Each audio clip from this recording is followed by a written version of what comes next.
Simcha,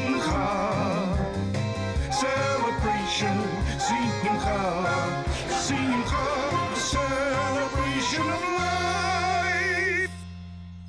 Welcome to Simcha, a celebration of life. I'm your host, Eitan Berger. In 2012, Wendy, Hendler and Rozanna became aware of the rising incidence of sexual and other forms of abuse within the Jewish community. This prompted their decision to form an organization called Kolenu SA, which aims to provide a helpline and support service for victims of abuse within the Jewish community. Koleinu means our voices, and it's very appropriate because generally women's voices are not heard when it comes to abuse. So what we're offering is an opportunity for women to express themselves, to use their voices, to share what they're experiencing, and through that to be accountable in a way where they're saying, I matter, and I want to get this addressed, and I can't keep it quiet anymore, and I deserve an opportunity to speak and to be heard. And that's really the power of a helpline and letting people use their voices. So an organisation like Koleinu is important to have in our community because we offer an anonymous and confidential service whereby callers will phone in, they don't have to give their name, they can just talk about their particular situation, they can get advice in a completely anonymous and confidential manner. So very often what happens when people are in a person is in a situation that they're being abused, they either are not sure that they are actually being abused, or they are too scared or ashamed to come forward and seek help. So an organisation like Koleinu offers them a forum where they can phone in, they can talk without any obligations, without any pressures, and they can seek help. They can be referred on to therapists or whatever their particular circumstances dictate, or they can just talk and be supported by our volunteers. So it just provides a forum for people to open up and feel that there is an address that they can go to where they don't have to face any form of exposure. I think that abuse is on the rise worldwide. And I think that, unfortunately, the statistics within the Jewish community are the same as outside of the Jewish community. There is no difference. And it's running through the secular Jewish community, the religious Jewish community.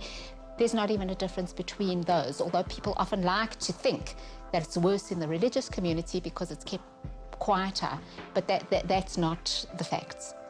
I think the other thing is that children and adults, unfortunately, are so exposed, you know, through the internet, through the movies, via their phones. It's almost like they can't escape, even if you try and control the environment. And I think that men as well, unfortunately, many men are addicted to pornography. And these things have an effect. And they've got to be part of the reason for the rising incidence of abuse across the globe and within our communities as well. We found 15 dedicated, committed ladies who have an interest in the subject for their own personal reasons and felt a pull towards wanting to volunteer their time into this organisation. They've been trained by Debbie Gross, who is the director of the Crisis Centre for Religious Women in Jerusalem, and she has trained them up in the subject and specifically in telephone counselling, which is very different because we are not actual counsellors. So all the rape crisis centres across the world are manned by lay people, and so we're following the same model, and it's working very well because the passion and the commitment is there from the volunteers. So we've provided, Debbie Gross came and she did a 2-day training with the rabbis and the Rebbitzins together on the issue of abuse and sort of upskilling them in terms of what the different types of abuse and how to deal with situations when they come to them in their communities. So it's that type of training within the schools so that every child can get a workshop every year, an age-appropriate workshop in terms of how to keep themselves safe and how to know what their boundaries are. So that was an area we focused on as well. And then the community talks were really just raising awareness. We ran a series of talks a few weeks ago with Leonard Carr, where we looked at the various types of abuse and we made it open to the community to come and hear him talk on the various aspects and how to keep ourselves and our children safe.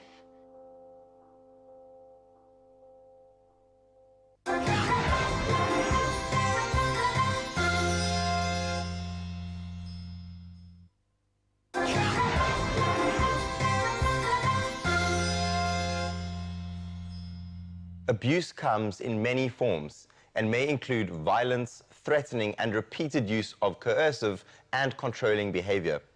This conduct, whether physical, emotional, or sexual, often occurs within families or in intimate relationships and unfortunately causes severe damage to others with long-term detrimental effects. Regardless of age, socio-economic status, culture, ability, ethnicity, or religion, abuse affects 1 in 5 women during their lifetimes, and it always has an adverse effect on the children.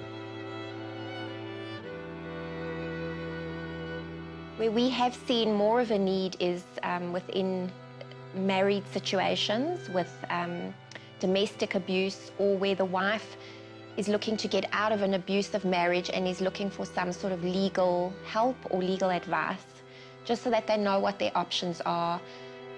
So where we've really seen a need is that very often the woman gets disempowered in a way, and they suddenly realize that they don't know as much as they should know, and they don't really know what their options are.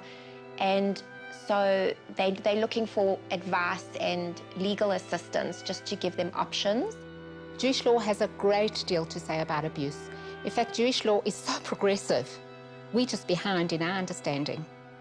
I'll give you one example.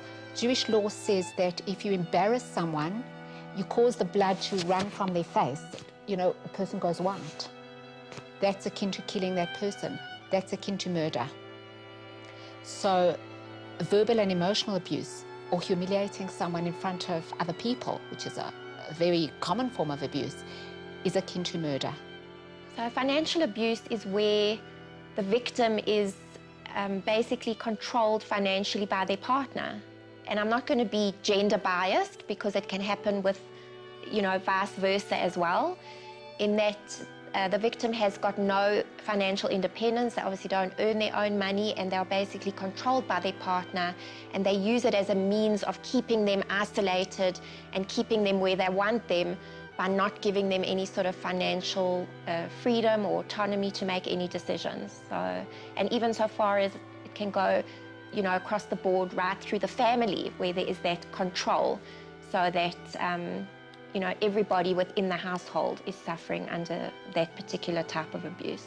The halakha says that a man has to honor and respect his wife as much as himself.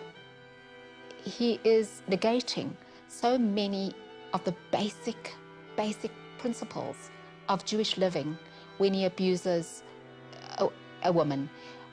To assert power over someone is completely against Jewish law. To embarrass somebody in public. I mean, Jewish law holds that the wife is ishto kugufo, that his wife is like his body. In fact, she's an integral part of his body and his soul. And he's severing that connection. It's everything against what God wants from us. So there's no fault to be found with our religious law. It's unfortunately the nature of the human being to fall.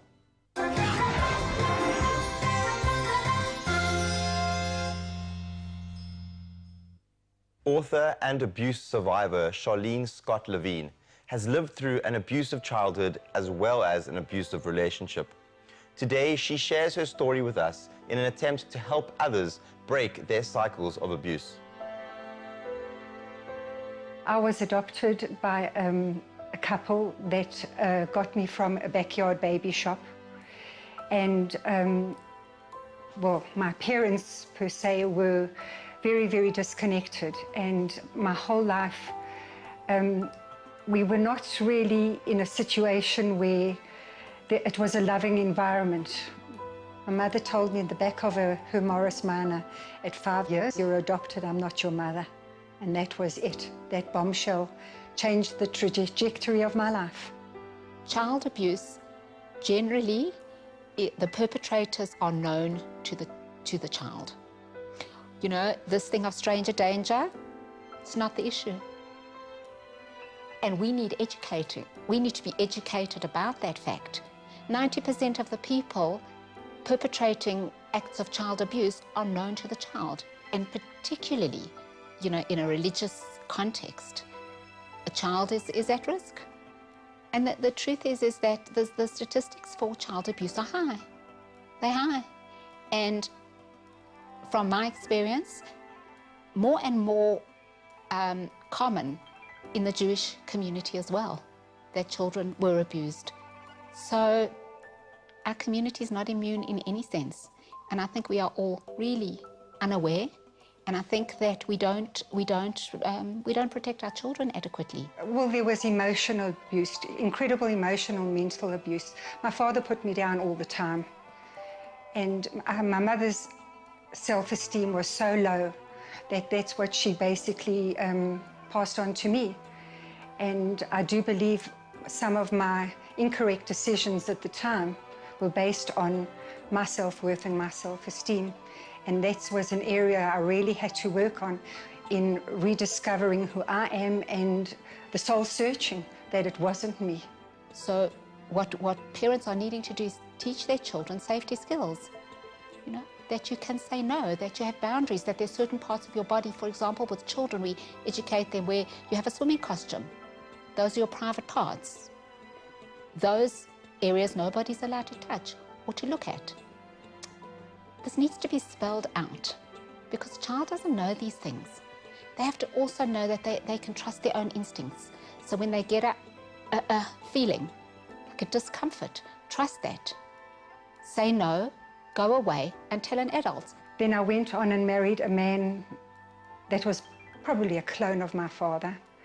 But before I got married, I certainly had doubts.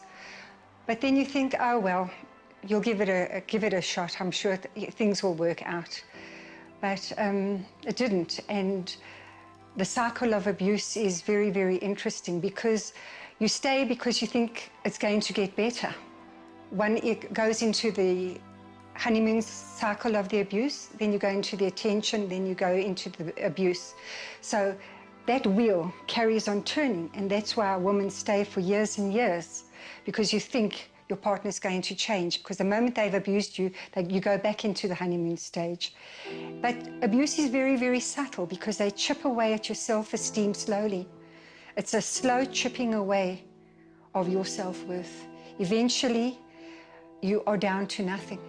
I know when I had filed for divorce, or was thinking of filing for divorce, I used to call family out of state, and I used to sit in a cupboard and on the phone because I was scared in case he would hear me. Now, there was a time I thought, have I been reduced to having to sit in a cupboard to make a phone call? I'm like down to an animal. I thought, no one's going to do this. And then I would call my counsellors and go and see them from the shelter, and I was there literally daily for a year. And slowly and surely I found my voice again, I found myself again, and went ahead with one of the toughest decisions I had to make. But it was a decision that was a matter of life and death. We had a very good response from the rabbis and rebbitzins to Debbie Gross's training. She brought the issue of domestic abuse of women right into the open. She first spoke about physical abuse, and that often the abuse is done in parts of the body that are covered. So the abuser will strike the woman on her arms or on her legs, places where it can't be seen. She spoke a lot about verbal and emotional abuse. The types of things that people say, for example, you're stupid, you can't think straight, you're lucky you married me, nobody else would want to marry you, you can never do things right, you're so useless. A lot of emotional and verbal abuse takes place, and often the woman doesn't even identify it as abuse. He's just having a bad day, he's just horrible, he's just mean, you know. But to give it a name and to label it as such makes it possible for a woman to say, hold on, this is actually not okay. It was an emotional, mental and physical abuse of a relationship. And came a point where it had gotten so bad that I decided either the marriage is going to die or I'm going to die.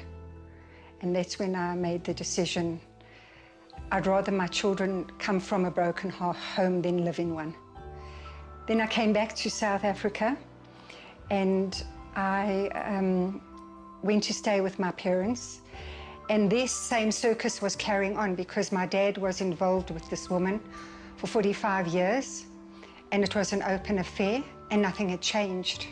And it shattered me going back and seeing that my whole life had been so destroyed by decisions they had made and the life they were living. It was a life of lies, deceit.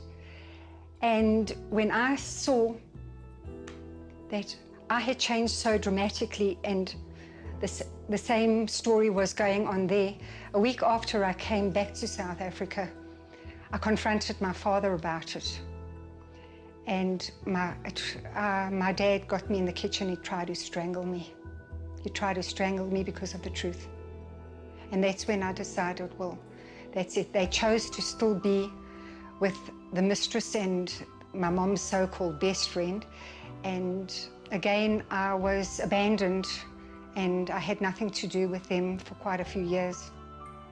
So it was a very, very difficult time because I had lost my little nuclear family and I didn't have my adopted family. So I literally had to rebuild my life from scratch, putting myself back together piece by piece.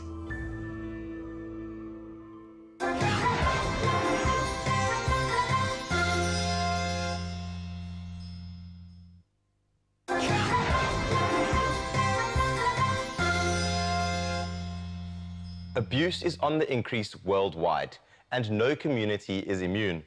Despite the form of abuse, very often the victim is either too frightened or too ashamed to come forward.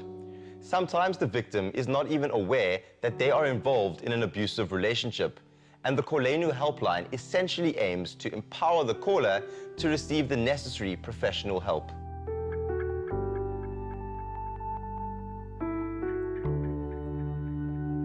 We've also had another category of abuse come forward, which has been interesting for us, which is like a religious abuse, where religion is often used as a power tool. So, you know, you're not religious enough, or you can't go and be with your friends because they're not at the same level we are at, and it's used as a way of isolating the victim and keeping them, you know, very contained. It's a form of abuse where a religious spouse will use the religion and the halakha to abuse a woman. For example, abusing a woman verbally, physically, in whatever way, and then demanding intimacy and saying that the law, the religious law, prescribes intimacy on a Friday night, for example, and demanding and saying that you're not fulfilling your duties as a wife from a religious perspective. Another example would be not allowing a wife to wear pajamas to bed because of religious reasons, that women don't wear pants. I mean, the list is endless. You can take any part of religious law and use it to abuse a woman, to put someone down, to control, to manipulate. There's an absolute way to identify an abusive person. They will come on very, very charming, very, very charming. But sadly, to say, the abuse only happens when they know that they've got you. Because when they know they're safe that they've got you and you're going to go nowhere, that's when it's a very subtle chipping away of a woman.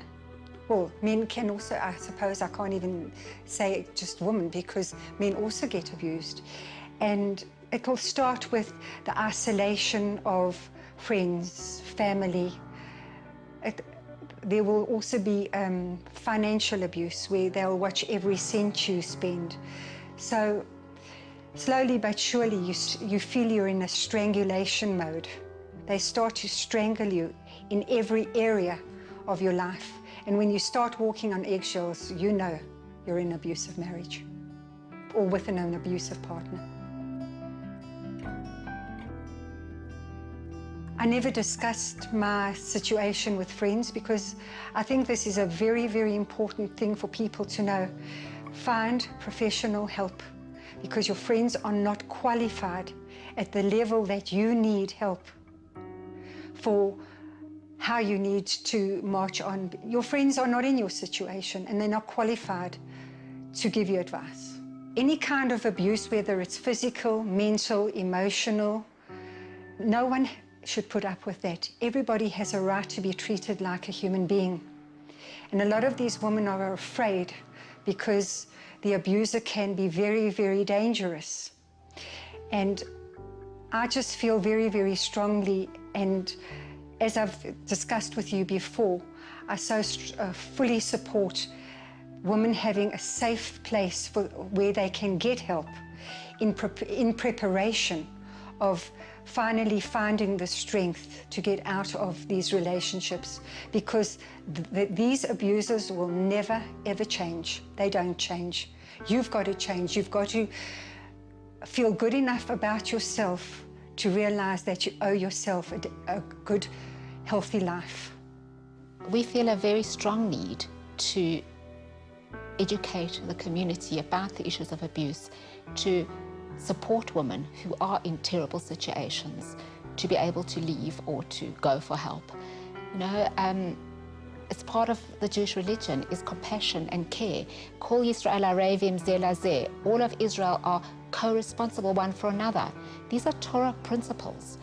I mean, we live in a world which is so full of these unfortunate situations, and I think it's time for us to really wake up and to say no to abuse. In fact, the stronger the no we put out, the less capable, the less free people are to behave in these ways. The less predators are able to perpetrate these acts on our children. It's time, I think it's time to take a stand, and it's time for our voices to be heard. Not only the victims' voices, but for people to say, this is an issue I feel, you know, I feel for people. And this needs to stop. And it needs, if I can't stop it in each home, at least I can provide support for victims, and I can educate, you know, people about how to prevent these problems in the future, how to create children that don't behave in these ways. You know, I think it needs to start early. I think we need to start realizing that we need to implement programs in nursery schools, right through the years, where people learn how to behave and what's okay and what isn't. I decided to write this book because there had been so many trials and tribulations that I had to go through in my life. And it's just a couple of months ago that I feel that I had climbed my last mountain. And I felt there was just so much to share with other people, and hopefully that I can be a beacon for people who have gone through the same thing that I went through and help them on their journey. Unfortunately, that's all we have time for this week's episode of Simcha. Thank you so much for joining us. We love to hear from you, so please find us on Facebook at Spirit Sister Productions and drop us a line. From myself, Eitan Berger, and the whole team here at Simcha, have a great week and goodbye.